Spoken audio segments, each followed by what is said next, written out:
Episode 93, if I'm correct, Ryan. And you might notice that we are in the virtual studio this afternoon, thanks to our chums at Eskom. And we had to make a bit of a plan, so we decided it was probably safest to go home, set up at the house, and do this virtually, which is, in a way, Ryan, I think part of the topic of discussion today was we decided we wanted to do something a little bit different, and it got forced upon us. And I suppose having to adapt in this day and age is what it's all about. Afternoon, pal. 100%, guys. How's it, man? Yeah, it's a 93, as you said, correct. 7 to go to the magic 100, and a little bit different and slightly more challenging for us today, having to do it from home. I'd actually forgotten what it was like. I mean, we're no strangers to doing this virtually live as well, but this afternoon it's just a little bit more tricky. As you might hear in the background, we've got our special guest, my son, who's not exactly quiet at the moment. So if you hear him in the background from time to time, my apologies. But that's how we adapt and just make the best of what's been thrown at us by Eskom today. Yeah, and I don't have the most intelligent dog in the world that just barks at absolutely anything outside. So there's a cane corsa barking like hell there at the moment, which you could probably hear. But no, nice to be here. And we said we want to do something slightly different. So, I want to throw it out there as well at the beginning. Yeah, if there is anyone that wants to come on the show today, we're not opposed to having anyone on. So we'll shoot you the link. You can actually come and join us. So that's kind of the idea. And, go away from a little bit of the usual, to follow that sort of standard news idea we normally do. We'll talk about it, of course. We're an aviation podcast. That's what we're going to do, but kind of make it a bit more chilled this afternoon. Yeah, exactly. Doing something different is a lot of fun every now and again. It keeps us out of the the comfort zone, and I think we talk about that often enough to keep pushing yourself, and it's a lot of fun, man. And I'd be quite stoked if there's any guests out there that feel like having a quick chat this afternoon. Dial us up for the link, grab a whiskey, and come chat aviation with us. Why not? Yeah, even if it's like a couple of minutes. That's all that you need. But I'm wondering, are there any pilots left in South Africa? Because I think they've all moved to Dubai to go join Fly Dubai. Yeah, by the looks of it, we saw a lot in the news this week. Old friends and colleagues that have made the jump and have managed to get themselves in there, and it's really cool to see guys making the move and being able to progress their careers. Obviously, a lot of them ex-Mango guys that were let down, but getting back on their feet now, man, which is awesome. I see a few ex-Come guys there as well. So there was a class there, like 50 people in the class. So there was like one of their biggest intakes they've ever had.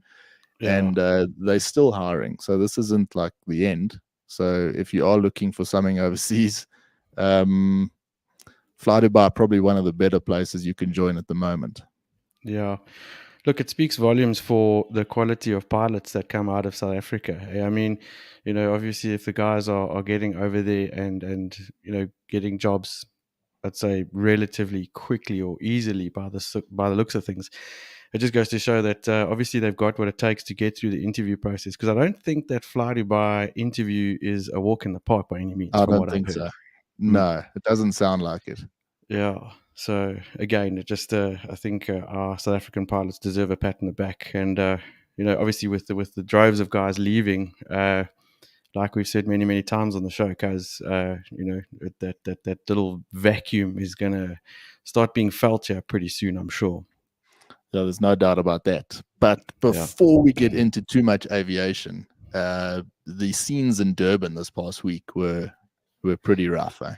Hectic. I can't believe it. Shout out to everyone there in Durban that's been affected by the flooding and that. Man, I don't know. You look at that stuff, you actually can't you can't even picture where it is. And I know Durban well. I grew up there, and some of Yeah. those scenes I can't even work out where the hell it is. Really, really bad. The weather's just gone mad, and Durban has had so much to deal with as it is. I mean, all the looting last year.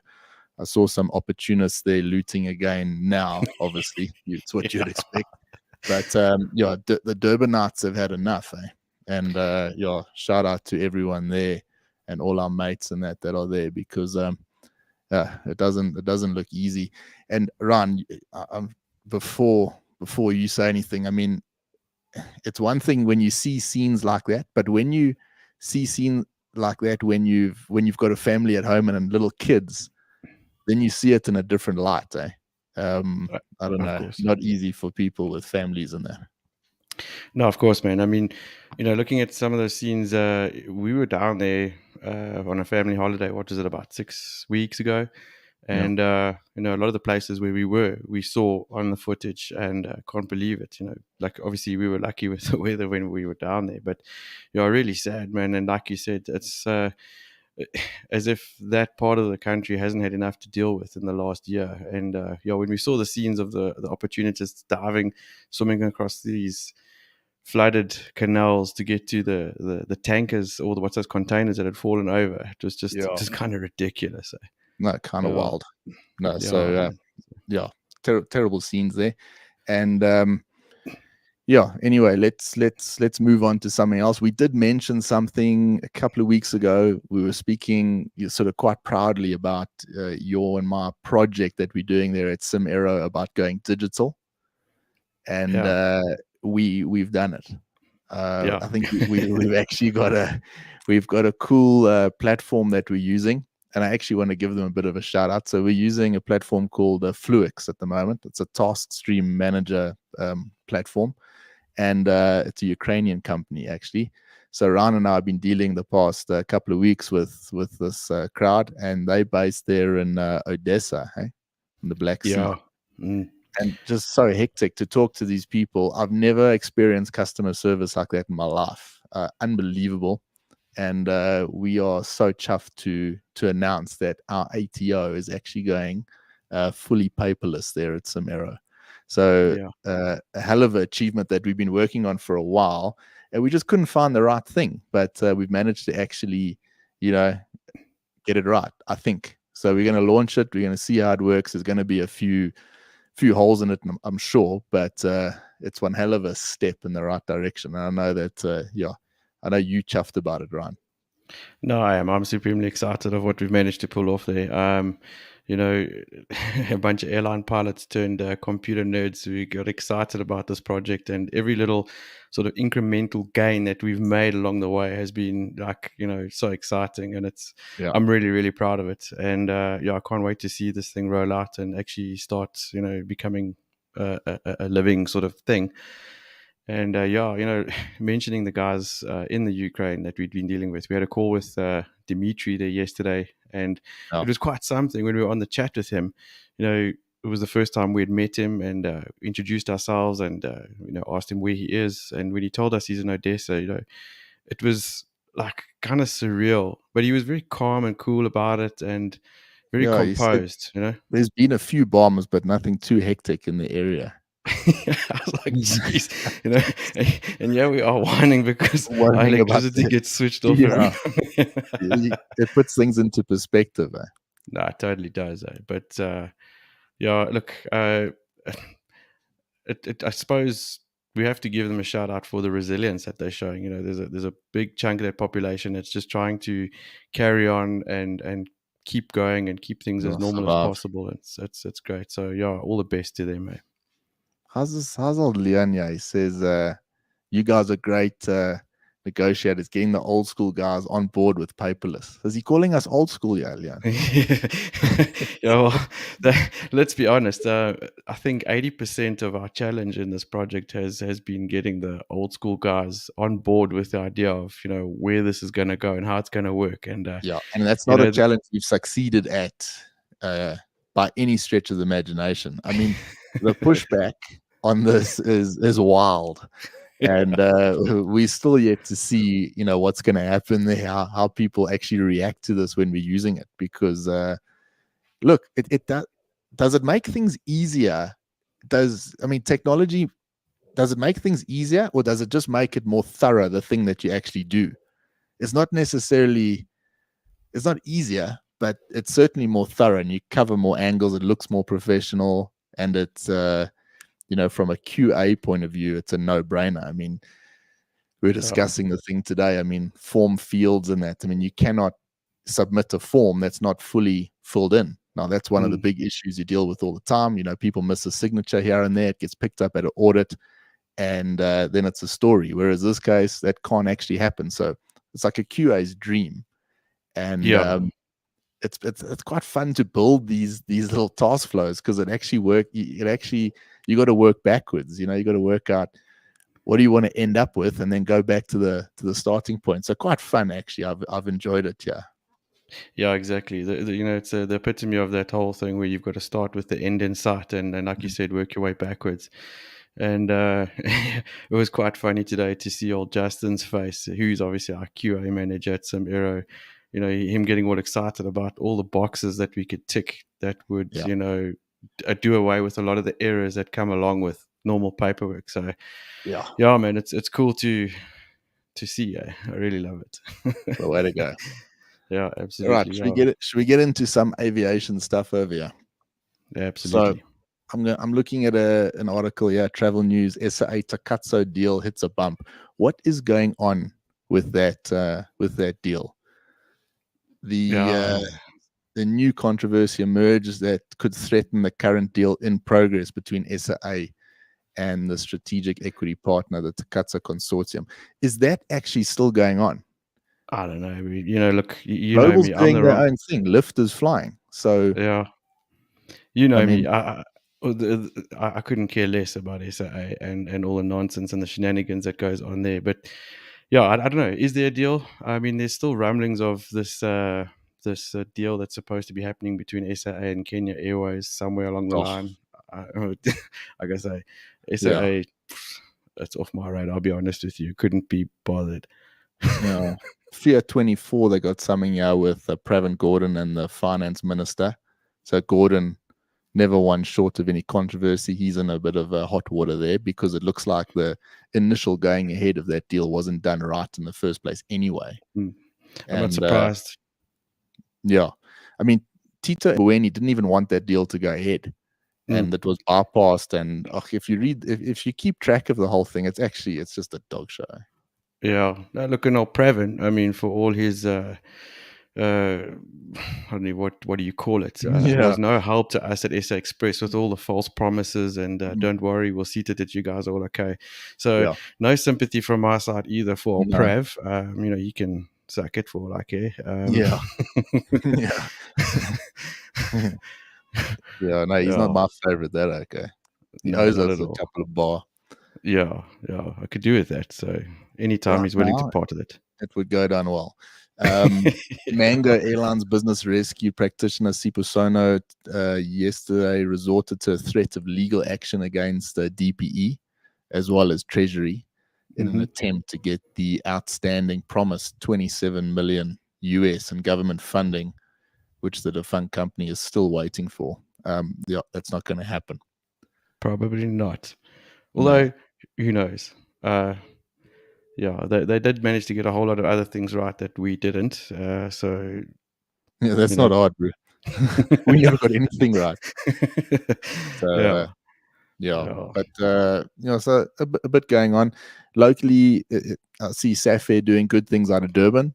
You mentioned it to me earlier. Eh? Yeah, look, I mean, they were quick off the bat. When the flooding really got bad in Durban, they were first out there to say, listen, to all their customers, they understand that there's obviously going to be last minute delays and cancellations because people can't get from like the south coast to the north coast with parts of the N2 being destroyed and everything. So they're offering to, waiver their cancellation fees and refunds and all that sort of stuff, which is cool. Obviously they did admit on their social media that due to call volumes being very high, that, people would obviously expect to wait. But a good gesture from them, and nice to see that they willing to put their bit behind the country.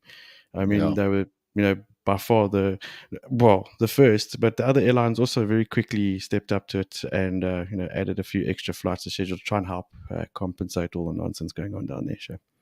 What did SAA add more frequency? I don't know about SAA. Like I said, I don't pay any attention to them, but I know like the likes of Semi and Airlink were not far behind. Semi always seem quite good with situations like that. So they always sort of come to the party with offering their service there, which was nice to see. Yeah, of course. And you showed me an awesome video of our mate Gav Hill coming into land there. That must have been in Durbs. Yeah, it 3 or 4 was. days ago. It was, yeah. Man, it was hectic. Hectic. I looked at that video clip of him flying in there, and I was like, man, you guys, we're really roughing it out there. Fortunately, he said it was stable enough, just heavy rain, but you could definitely see the guys were earning their ZAR that day. But on the topic of Semi as well, I don't think we mentioned it last week, but they've just had a new CRJ 900. Well, not new, but the new addition to the fleet, CRJ 900 Next Gen, that arrived to join their already expanding fleet last week, which was first one in the country. Yeah, it's nice to see, and I'm pretty sure you'll agree with me on this, that there's some really decent equipment arriving in the country. There is. Not another clapped out old Embraer 120 or something, a proper CRJ 900. yeah, it's nice to see the CRJs, getting a second life here with Semi. There's so many 145s around the African continent, which is good for us at SimAero because, of course, we've got the simulator there. But there's a constant debate going on between myself and Ryan and the rest of the crew that come into the office there about which is a better aircraft. To fly, there's no comparison. I'm sorry. The CRJ is on another planet compared to that Noddy jet. But no, very cool. And there's a sister ship coming for them soon, eh? Yeah, very soon. And I believe another Q400 as well. So yeah, they are expanding at quite a rapid rate of knots, and it's awesome to see, man. I mean, alongside that, it obviously bears opportunity to a lot of our ex-colleagues, which is great, man. That's what we're all about. That's been the biggest thing, Aaron. Of course. I mean, to see some of our ex-colleagues back and the opportunity to get the jobs. I mean, that's been the biggest thing. So to Miles and the team, that's been awesome. Any other South African news you want to chat about before we move abroad? No, let's go global. Or mind you, we could obviously mention our friend John Hull. Seen lots of posts of him gallivanting around Cape Town this week. He's been down there for the the World Travel Markets trade show, and it looked like he was having great fun. And obviously Cape Town being blessed with the best weather ever. Yeah. So it was cool to see old John Hull cruising down there, setting things up for his AviaDev Expo coming later this year. Yeah, so he's obviously using the opportunity to get his stuff ready for AviaDev. Yeah, and even my mom said if your friend is there in Cape Town, like he said he would be at this time, he's been blessed with some bloody nice weather. So John, it must be good because he hasn't even shot us a message to say how's it. Yeah, look, I imagine he's been quite busy, as have we in the background, but no, very cool, man. Yeah, but I must apologize to nearly everyone that has shot me a message this week for not getting back to them. I've had one hell of a week. So it's been a busy one. I had a very, very interesting meeting though a couple of days ago. Yeah, did tell? Kevin Brown came and visited our center. If you don't know Kev, go check him out on LinkedIn or Facebook. What a good okay. It's such a nice experience showing him around SimAero. And he's the guy that has organized this EASA story in South Africa where you can actually go and write your EASA exams. It's not a scam. It's a real thing. You can go in South Africa, It's near Santon there. You go, write your exams, and in the comfort of your own country. There's none of this getting yourself overseas, sweating bullets every day. You've got to go write an exam because it's costing your family a fortune. And I mean, we know a couple of guys that have written the exams that they've failed. They actually can't afford to go and write like the last couple of exams. It's just too bloody expensive. So Kevin, he managed to, put this thing together. It was a bit of a project. And you write your exams in Joburg.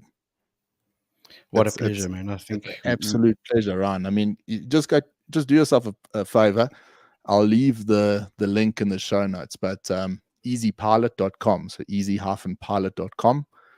Go and check it out. I mean, it's a no-brainer, absolute no-brainer.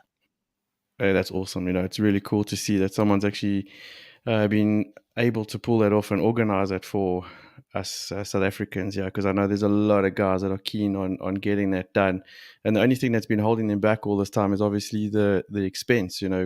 Take our South African ZAR and convert it into the euros that's required to go and write it over there. It just doesn't really work. It's the uncertainty as well, Aaron. I mean, you don't know what to expect. You've got to check yourself into a hotel. The ones close to where you're going to write are obviously more expensive, so you shoot yourself a bit further away from town. So while you're writing the exams, you're stressing about which bus you've got to catch and what time you need to be finished because you've got to get back. And it's a rigmarole, man. This is, it's in Joburg, and man, what a pleasure. And the support is there. I mean, he started off, he had I think 12 in the class or something. It's just grown and grown and grown. The demand is there. I mean, people are calling me about it to see if I know anything about it. Is it real? Is it not? And Kevin, what a nice guy. Like a real South African aviator. He builds RVs and that, and plenty experienced. He's got everything that comes with it. Give him a call. Hell of a good go and write your EASA exams. That's my advice. That's awesome, and thanks, Kevin, for organizing it. I actually see he's actually watching at the moment. He's shot us a comment saying, "How's it, gents?" So how's it, Kevin? Thanks for joining us this afternoon, and if you can, quickly pop on and join us, and maybe tell us a bit more about it if you can. I think I'd like to actually get Kev on, properly at some point where we can actually properly prepare for it, have a bit of a chat, because I know that the demand is there. It's wild. We had Cam Easton on last week. Cam busy doing his EASA exams as well. He seemed to be doing it through a bit more complicated channel. This is straightforward, and something that I think our generation, Ryan, if you've got plans of staying in the flight deck, you've got to go and do it. But the younger generation, it's just if you've got your com, go get your EASA. If you've got the ways and means to do it, by all means, geez, go for it. It's not that expensive. I mean, that's what's cool. It's not ridiculously expensive at all. I mean, if you put it in aviation terms as well, it's actually pretty straightforward. easy-pilot.com. Go check it out. Well, I think most guys are actually going to be faced with that choice at some stage. It's a lot of guys are looking at doing the FAA licenses. Obviously up to now, doing the FAA thing was probably a little bit easier, but just as expensive in a sense. I know a lot of guys that have shot across and done the FAA story, but again, that also doesn't really bear any benefit. Doesn't cover all the angles.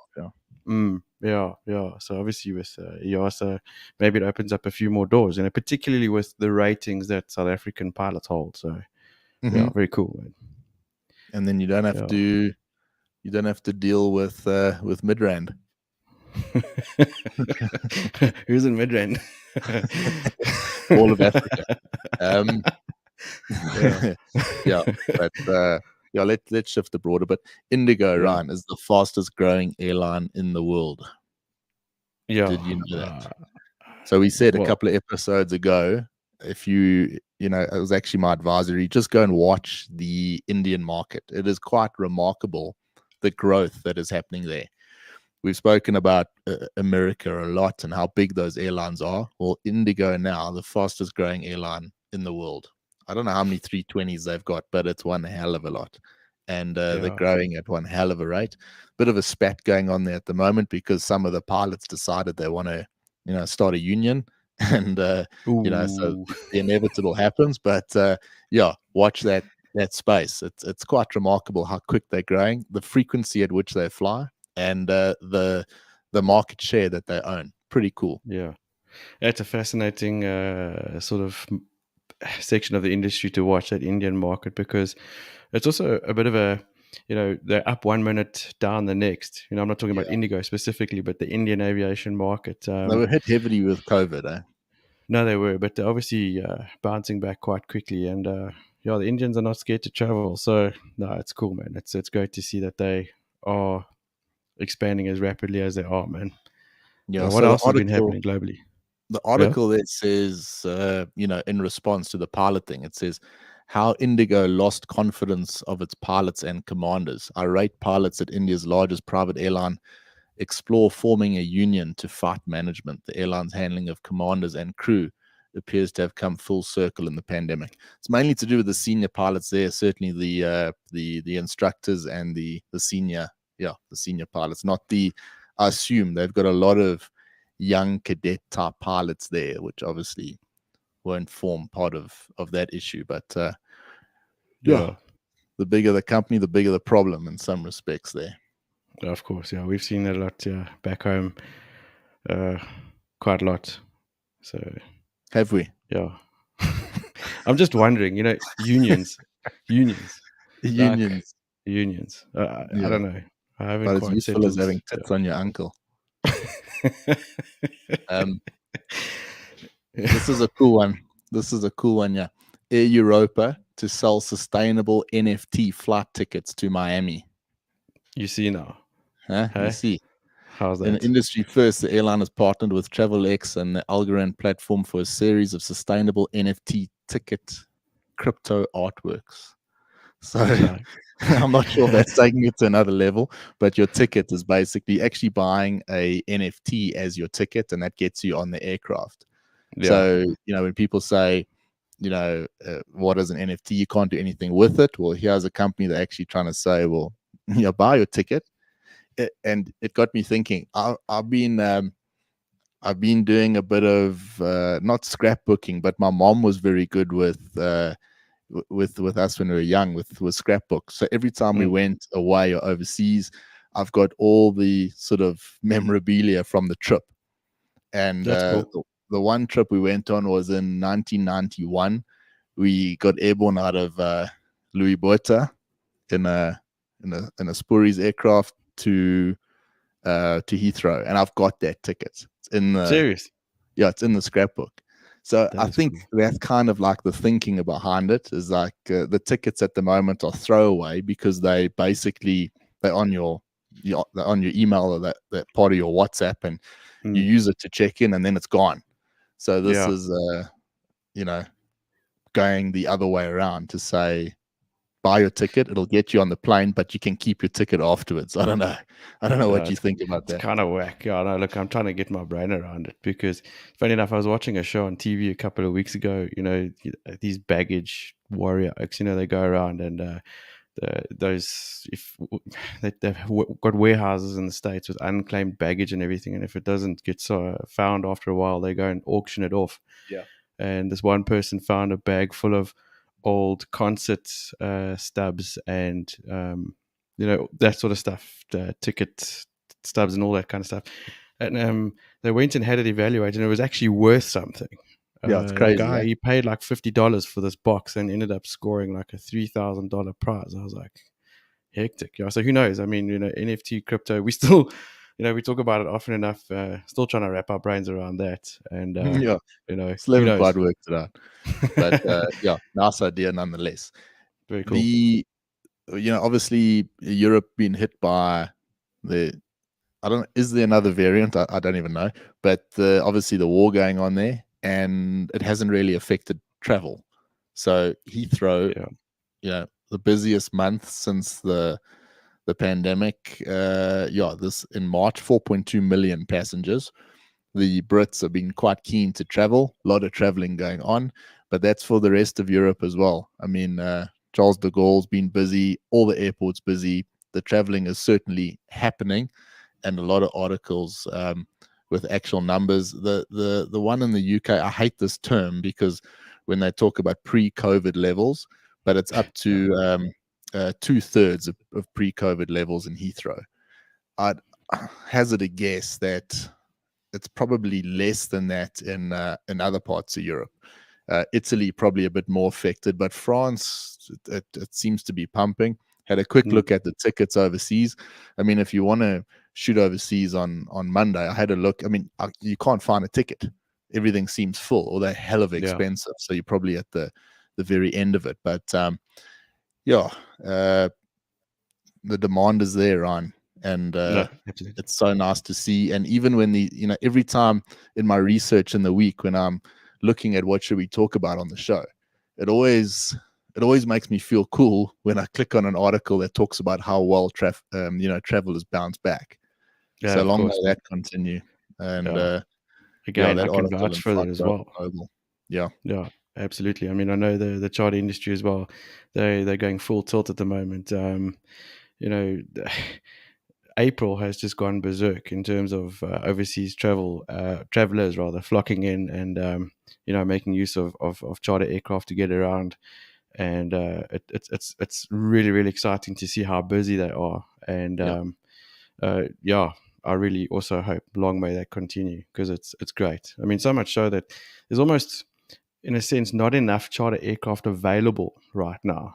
King Air 200s, 1900s, those gauge aircraft are getting more and more difficult to get hold of for the operators. And that's it as well. Why is it harder to get hold of those aircraft, Ryan? Is it that there's less of them around now because a lot of them went back? Or, I mean, what's the story there? I mean, you made a comment to me this morning about even the demand for pilots on those aircraft. There seems to be a demand at the moment, and it's clapping it. I mean, and it didn't go up gradually. It was like dead the one day, and the industry's now back. So very, very cool thing to see locally here. No, exactly. I mean, I think, well, that's part of the reason. It's obviously caught up on the industry a lot faster than everyone anticipated. So, operators that were worried in the beginning, did let aircraft go. Or I think what happened a lot, and to a large degree, was they, found contracts for the airplanes. So a lot of those like 1900s and stuff have ended up going back up into Africa on contract, and that's scaled down the availability of them here in SA. And that's it as well. We thought that there would be tons of pilots available, but again, I think what's caught the industry is the regulation. In a sense, you can't just have a King Air 200 rating and have last flown the airplane 15 years ago and jump into one now and go and smoke it around the bush. You actually have to do some proper recurrent training, which costs money. So I think that's what's also led to the somewhat shortage, if you will, of pilots in the charter industry, by the sounds of it. Well, let's just hope it carries on. Charter industry is an important part of our sort of industry here in South Africa. It's such a key. It takes the tourists to the Lowveld, to all those wonderful game farms, and a lot more than that as well. We both cut our teeth in the charter industry. It was a hell of a place to learn the trade. And is that still a thing? Do you still go and become a charter pilot before you become an airline pilot, or do you now finish flight school, go and get yourself a 145 rating, and then try find a job?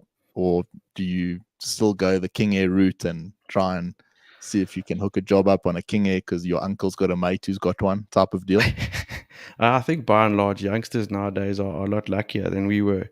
A lot of them are leaving flight school, have a bit of extra change. They're doing an ERJ rating with 300 odd hours, and most of them are landing those junior position regional jet jobs. So they haven't had to jump through the hoops that we had to when we were, at that stages of our careers. So, to a large degree, I think it's cool. But then again, I think they are sort of missing out on a bit of the the experience and the fun. It was fun. It was a lot of fun, and a good experience. I mean, you used to go and fly this thing, somewhat heavy out of short strips in bad weather. You shit yourself Yeah. blind. But that's where you got the experience and expanded your envelope, I guess. Yeah, I don't regret those days one little bit. And one of the things we actually spoke about it together earlier, we were speaking about how expensive some of these game farms are. And, when we used to stay in those places, it was almost like, oh, this is how it is. I think the last time I stayed in one of those 5-star game farms was when I was operating there, because I mean it's unaffordable for a lot of South Africans now. So it's just a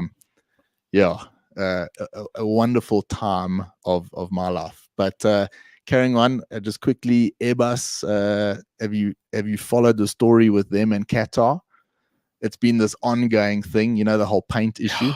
It's ridiculous, eh? Qatar cancelled another A350-1000 order. They're even looking at 73 Maxes to replace the 321 order that they have. So this thing's been on in the social media side of things, and it's been quite interesting to watch, because they're going sort of blow for blow. So Qatar make a public statement, and then Airbus come back, and EASA have basically said, look, the paint issue is not an airworthiness thing. It doesn't affect the performance of the aircraft. And Qatar are disagreeing with that. Yeah, no, it's quite a row, and it's ongoing. Hey, totally. So yeah, interesting. Obviously, Boeing's going to score big out of that deal. Ryan, you might know this. I mean, we've spoken about Fly Dubai at the beginning. A lot of guys gone to Fly Dubai. We already know a lot of South Africans certainly going back to Emirates, or at least have gone back to Emirates. What's happening with the other airlines? I mean, there were quite a few guys. Safas certainly at not really Etihad. I don't really know anyone at Etihad, but certainly at Qatar. Have you heard anything? Have your mates gone back there? I mean, strangely it's all enough, been a bit quiet. It has been very quiet on the Qatar front. Look, I know Qatar have been, very out there in terms of posting vacancies. They are desperate for crew.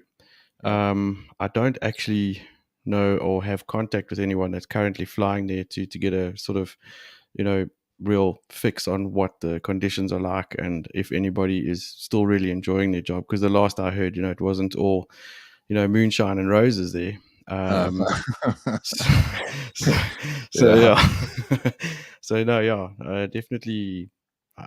To be honest, I'm not really sure what's going on there. That was always the thing that surprised me so much with Emirates. Not that I thought anything else, but so many of the guys, the way they spoke about Emirates, even after they had been let go, it was always so positive.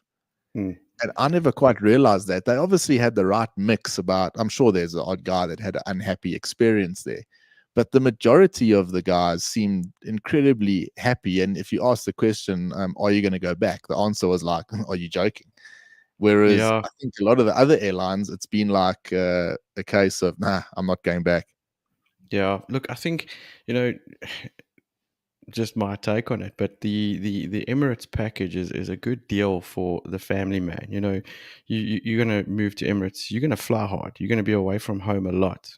But what gives you peace of mind is the fact that your wife and your kids are living in a city that's safe, education is good, all the resources are there, and there's a good community and a good sort of expat community there. So it's easier for your family to adapt, which in a pilot's mind, I think puts things a little bit more at ease. While you're away, you're not stressing as much. Whereas I don't think it's quite like that in Doha, which obviously complicates things for the pilots. That's why I know a lot of guys ended up, divorced and yeah. So in terms of the Emirates thing, it's the package deal, bro. It's not just the flying. It's the bigger picture.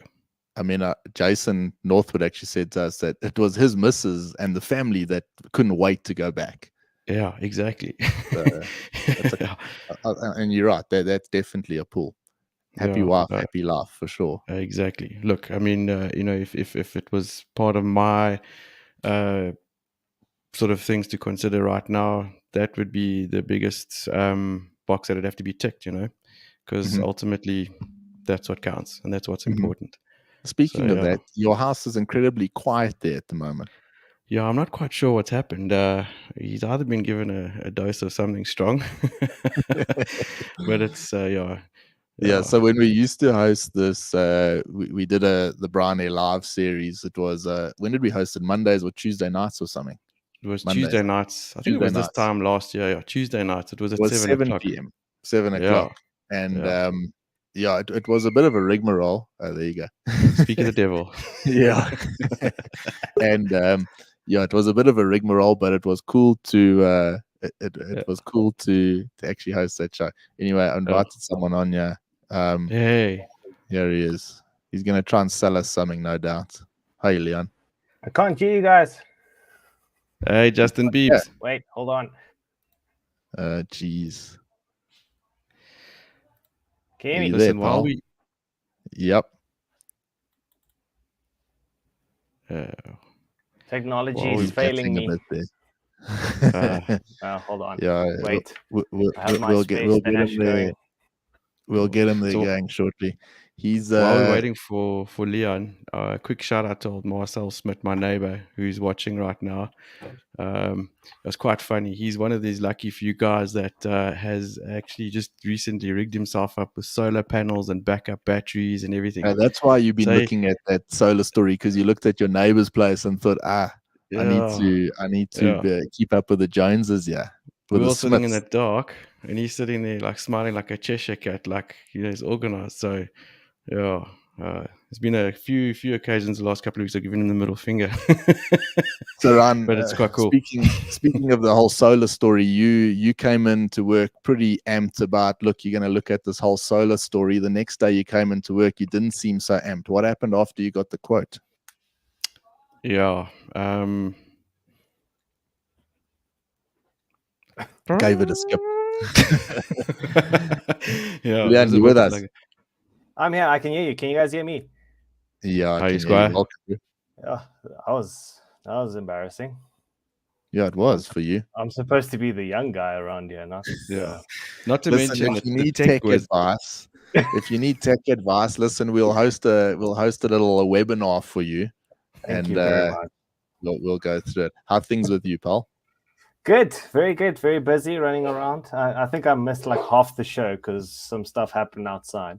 Dogs were barking and going crazy and attacking other dogs, so I had to run out of it quickly. But no, don't stress. Everything Sales of Flying Eyes going well.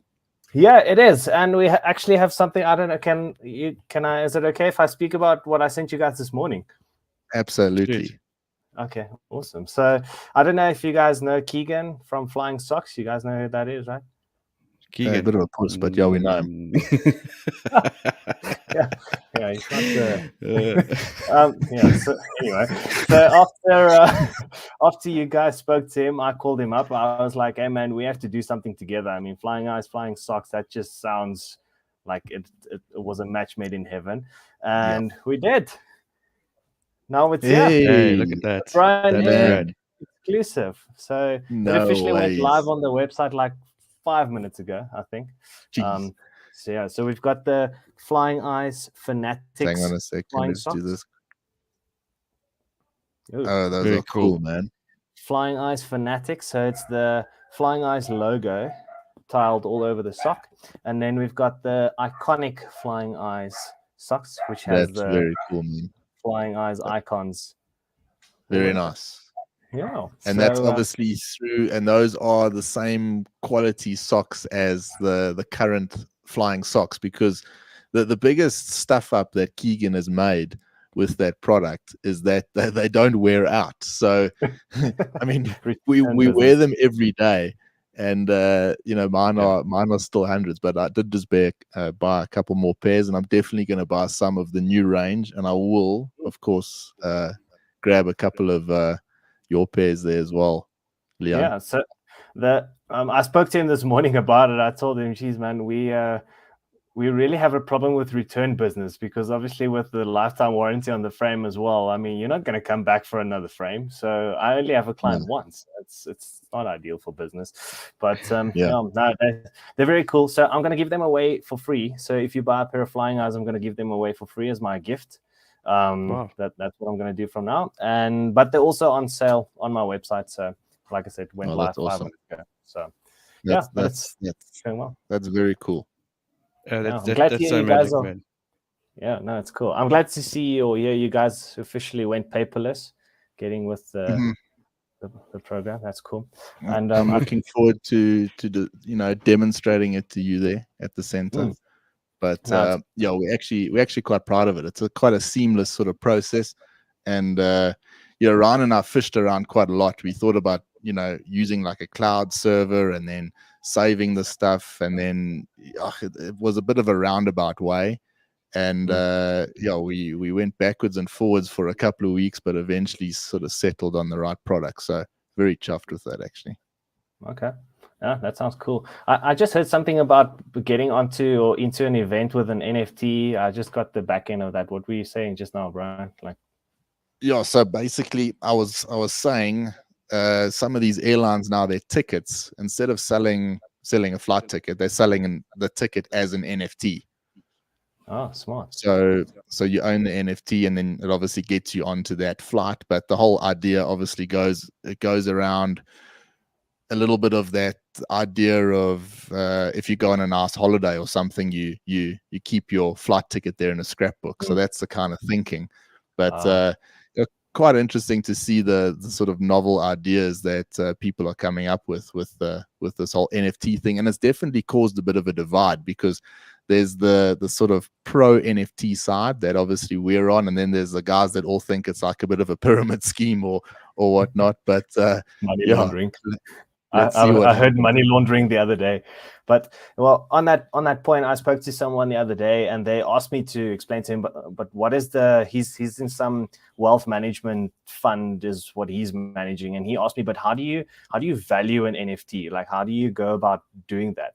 And I said to him, well, I think the NFT thing is only getting started now. Like, the way I'm thinking about it, and Mr. Wonderful, Kevin O'Leary from Shark Tank, he explained it quite well. He said what the application of an NFT is pretty cool going forward, where you can actually prove the legitimacy of like a Rolex watch with an NFT. So you link the NFT to something in the watch to prove that that's the correct thing or the correct watch. And now immediately it shoots up the value of the watch, because you can go and verify that it's the real one. So, and when you start thinking about it like that, I mean, then it just opens up a whole ton of avenues for it to or applications for it. So yeah, I'm very excited about the NFT.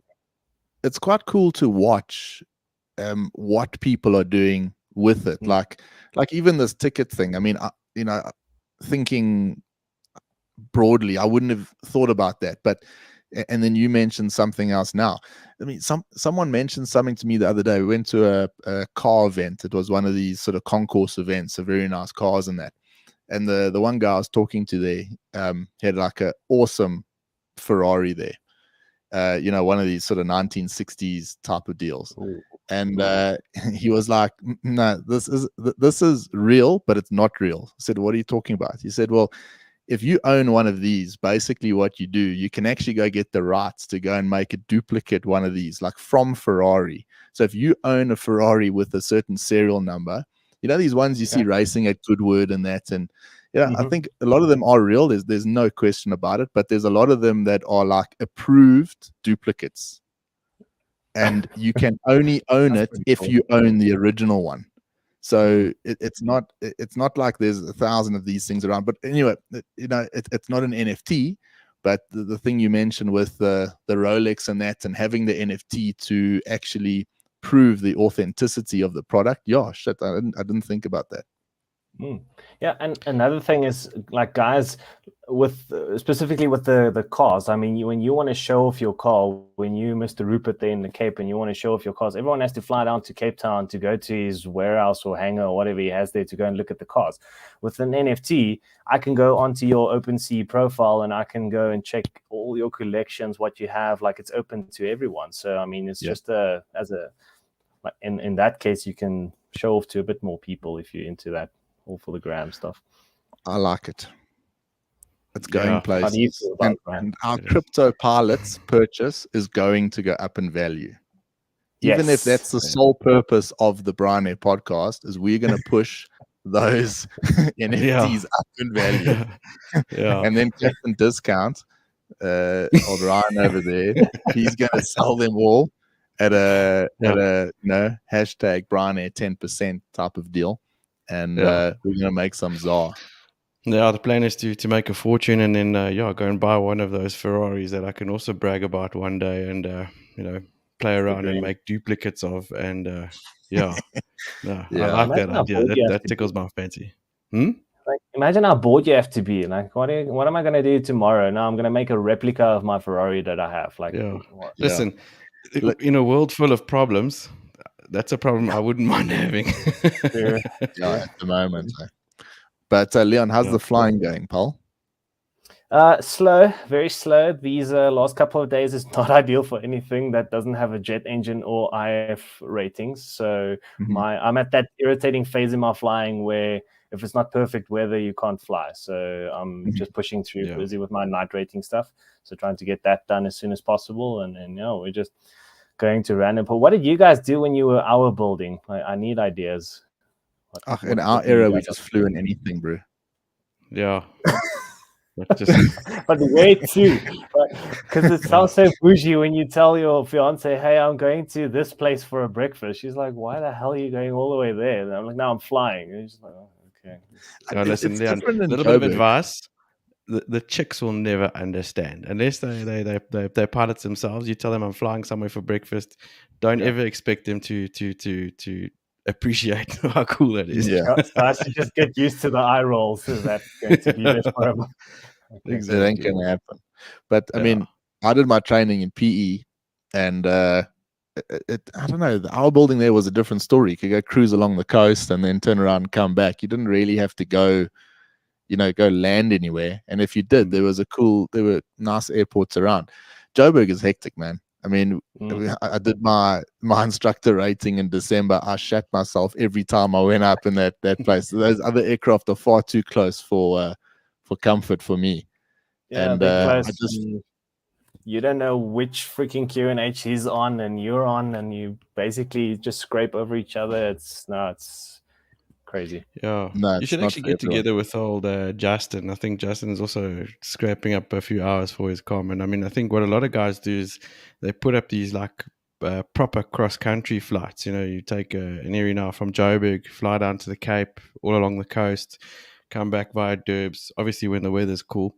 But take a couple of weeks, plan that properly, and I think that is a good hour builder as well as a good experience builder as well. You're going to come across weather and terrain and different airspaces and all that kind of stuff. So it might be a worthwhile thing to check out, bro. Oh, that's actually a cool idea. And I mean, there's a couple of guys up here in the flight schools. I know some of the flight schools do it frequently where they do flyaways. They just go down, fly down to Durban and back. So, and I mean, you get like 10, 15 hours. So. Although Justin did that about 3 months ago or so. And on Sunday evening at about 5 o'clock, he phoned me to say, Paul, I'm not going to be at work on Monday because I'm stuck in Durban.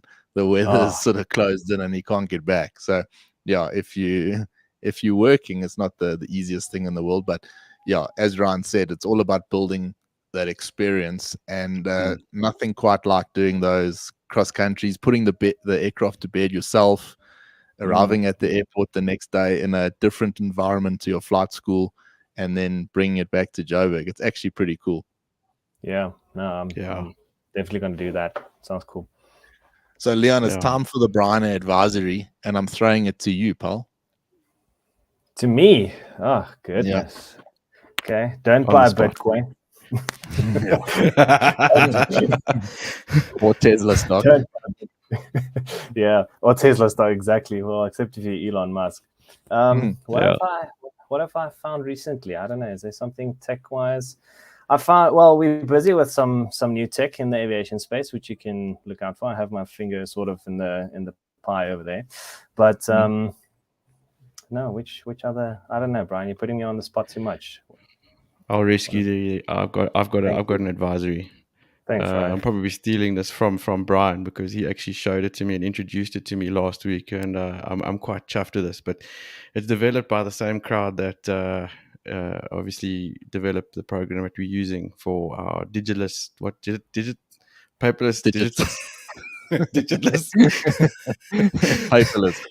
paperless digital project that we're working on now, and it's an app called Spark that sorts out your emails. Particularly like if you're using an iOS device, the mail app that comes with an Apple, it's not the most user friendly mail trail that you use. You download the Spark, you put your mails in, and it's actually very, very cool. I'm quite chuffed, and it's probably one of the best pieces of tech that Brian has showed me in the last couple of weeks, I must admit. So yeah, Spark, one of the excellent pieces of tech that I've shown you over the last period of time. From Sensei Brian. but Ron makes a point, because it's an excellent it's actually an excellent app. Spark, it's free, and it's got that smart mailbox, so you always end up at email 0. So once you've checked it, it gets rid of it. You can go to the classic mailbox, but my issue was I would always read emails, and then I would look up the important ones and then read them. But the problem with the unread ones, they were too far down the list, so I didn't see them. Whereas with this one, with the smart mailbox, as soon as you've read those important ones, you can either pin it, like if you want to read it again, just with one swipe. But once you've read it, it goes away and it shoots up the unread ones. So it forces you to actually have a look at the ones that you haven't read. So yeah, good point there on. And that's from a company, it's called Riddle or Riddle. PDF Expert is another one. They've got a very cool calendar app, and they're a Ukrainian company, and they're doing their best to actually get out there and provide an awesome product. They're a great bunch of guys. And that's exactly why I think we wanted to, really put it out there and actually give those a punt, because I think in our own little way, it's our way of supporting the Ukrainians, because like we said, these guys are resilient. They're still pushing out good work, and their apps and their software is great. So I think from our side, it's a good way to support the people that count out there at the moment, and goes to a worthy cause, as well as making your life a little bit easier in the tech space. Yeah. That's and I'm using Spark as well. Yeah, so thank you very much, Ryan. I owe you one.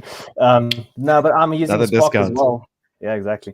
But I've been using it for a while. It's the only app that I found that you can put an HTML or a JPEG as an email signature. So you don't have to do that stupid sent from my iPhone or sent from my Android device thing. So you can look professional on the go. So yeah, it's a very cool app. Love it. It's funny that you say that, because that was the thing that attracted us to it as well, because our work email signature would work awesome from our desktops, but not when we sent it from mobile. So this looked after that.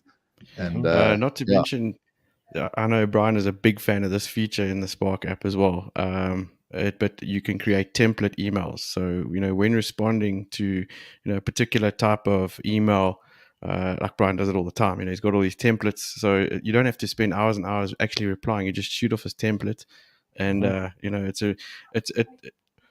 it just adds to the productivity. So I know. I think Brian's going to murder me for stealing this one off of him. But it really is. It's the best feature.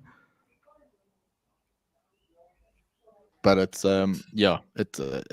we speak about productivity a lot. It's something we got quite sort of keen about, but I enjoy it. We like trying to find these things and then work with them, and if it can save you 10 minutes of a day, then so be it. But I don't know, Leon, do you use any sort of task driven app like Things or OmniFocus or something like that? I've used another one that blocks me from going into YouTube. I can't remember the name now, but so you start a timer, then it gives you sprints. So 40-minute sprints, and then it lets you know when the sprint's done, and then it plays like a harmonic sound in the background, or you can link your Spotify to it. So I use that because I find sprints are very good for productivity. So I like those kinds of things. But is that what it's called? Sprints? Yeah, so they call it. Well, that's what Chris Doe. I don't know if you guys know Chris Doe from the future. That's what he calls it, as sprints. So you call it. So you do a 40-minute sprint where you don't touch anything. You just focus on a specific task, and then you take a 20-minute break to do whatever you want, and you come back for 40 minutes. So you're giving Ryan anxiety. He hasn't sprinted since 1993. Don't joke. I had to chase my latte around the garden earlier, and I nearly flipping died. But I was just joking. I don't need an app for that. I've got a wife that tunes me. Listen, you've watched enough YouTube now, so yeah.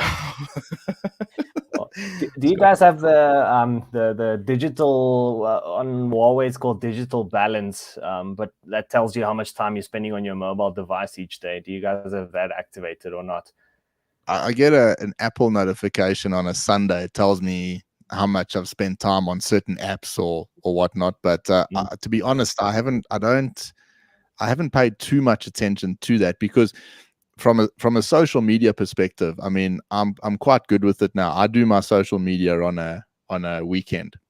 Okay. I don't really even get a chance to look at it in the week. I look at Fly Africa and that for a lot of our information. It's nice to have a look at that on Facebook, because it gives you an idea of the sort of the mood amongst the South African aviators. So a lot of this, you can gauge quite a lot from that. And then obviously that influences our show.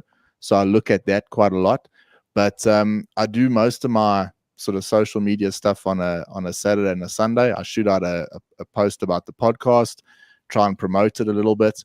And other than that, I'm pretty good with it. Just going back to Spark, what's quite nice with that as well, if you get an email and you can't look at it there and then, obviously you can pin it. But if it's, say, part of a bigger project, you can actually send it off to a project manager of app, which I do. So, and once you've done that, then it's in that project manager. You don't have to then go look for it again. It's there. It sort of alerts you, hey, you need to look at this thing. Then you can open it up, and it opens up that original email. So yeah, I kind of like that. It's something I've used a lot, I must say. Yeah. Again, I've got a wife that tells me when I'm spending too much time on the phone, so I don't need that app just yet. Look,